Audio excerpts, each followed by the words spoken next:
మన భారతదేశంలోనే ఉంటూ ఇక్కడే కూడు తింటూ పంటూ పుట్టిన దేశాన్ని నాశనం చేయాలనే ఆలోచన వస్తేనే తప్పరా, అటువంటిది డైరెక్ట్ అటాకే చేస్తున్నారు.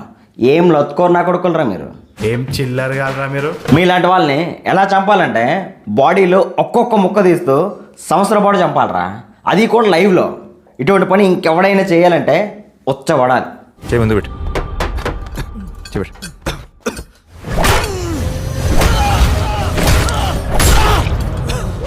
మతం ఏదైనా కావచ్చు, కానీ రొమ్ము పాలు తాగి రొమ్మునే తన్నే ఏ పిచ్చినా కొడుకుని ఏ తల్లి స్కమించదు.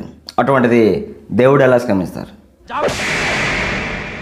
అసలు పాకిస్తాన్ నా కొడుకులు ఏం నూరు పోస్తున్నారా మీకు, ఇలా తయారవుతున్నారు జాంబిల్లా. మనిషిగా పుట్టేందుకు ఎవరికైనా ఇంత సహాయం చేయరా?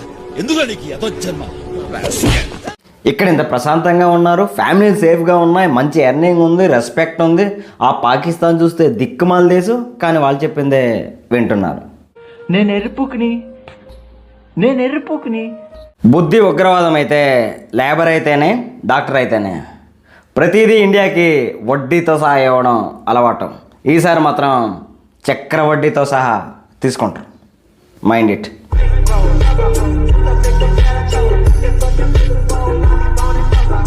ఉంటాం.